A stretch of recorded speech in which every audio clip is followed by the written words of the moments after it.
Okay guys, dahil kailangan nating magsumika para sa pangarap nating umahon sa hirap. Pero syempre, mas maganda yung dadaan tayo sa prosesong marangal. Yung tipong sasamahan mo ng dasal at pagmamahal kahit ang pag-usad ay mabagal-bagal. At eto na po pala ang ating paninda, bango. Tapos meron din po tayo ditong kung tawagin nila ay tulingang aso. Samahan na rin po natin ng Mariano na mas kilala dito sa amin na matandang tao. Meron din po pala tayo ditong tilapyang itim, tilapyang puti na mas kilala sa tawag na arroyo. At ngayon guys, tara at maglalako na po tayo. At ang atin po palang paninda ay pang-ulam ngayong hapon. At sino kaya po ang buena mano natin ngayong hapon? At ang maswerte po nating buena mano, si Ate Gemma at si Ate Jenilyn. At ang sabi nga po ni Ate Gemma kay Ate Jenilyn, Jenilyn, tulingan na lang ipaulam mo sa asawa mo si Benjamin para lubugan ko po pag ganyang papang-usin. at wika naman po ni Ate Jenilyn, Ay Ate Gemma, ang kailangan ko po'y sabawin. Pagkat si Benjamin po'y galing sa paguling, ay ipapagsabaw ko po siya para hindi tabawin. at ang binili nga po ni Ate Jenilyn ay bangos. Ganon din po kay Ate Gemma. At si Ate Gemma at Jenilyn po ang buena mano natin ngayong araw. Salamat po. At ngayong nandito na po tayo sa Qatar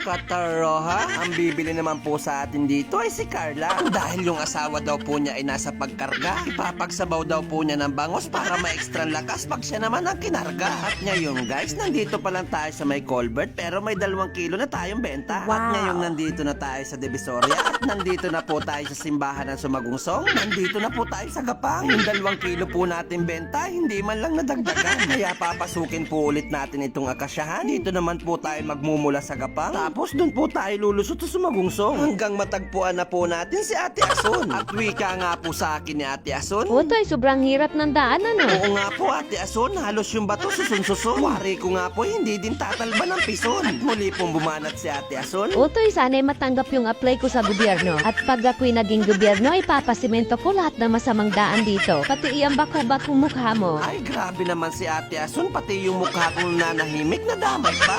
Habang wala pa pong bumibili ulit dito sa mahabang pababae na to, shoutout muna. Shoutout kay Marian Propeta, kay Ramos Janly Agueri, kay Book Leona, kay Rodante Mugol, kay Jenny Jornadal, kay Johnny Chris Rosas, at last kay Giancarlo Peñaverde. Maraming salamat po sa inyong suporta. Happy na ako, basta happy ka. Elien.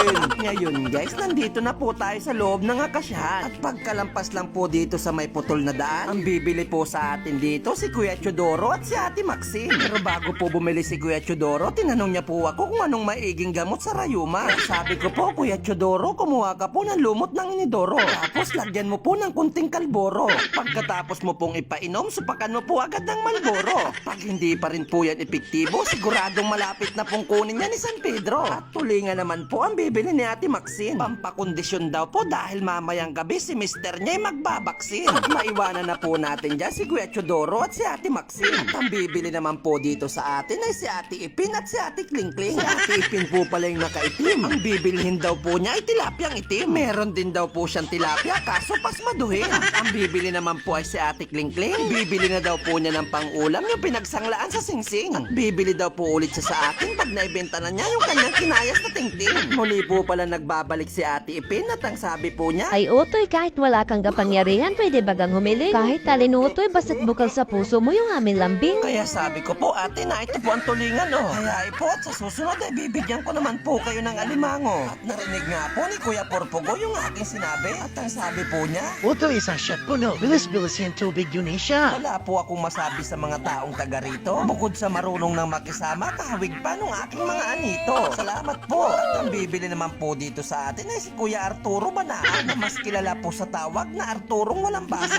Bago po siya bumili, may nais daw po siyang sabihin doon sa anak niya na kadilaw, si Clau Clau. Chika plow plow, chika plow plow, chika plow, chiplow, chiplow plip plip plow, plip plip plip plow. Ang ibig sabihin po nun, ganun din daw naman po ang lasa kahit meron balot. Kung titingnan mo nga lang daw po parang malungkot. Pero pag nasa kasagsagan daw naman po ng laban, hindi namamalo. At nakagawa pa daw nga pong tumarao. At ang huling bibentahan na lang po natin ay si Nanay Carlota. Pero meron pa po tong karugtong at sa Riverside yung rota. At hanggang dito na lang muna po ang ating palabas. Maraming salamat sa mga nanood. Thank you for watching. Bye-bye!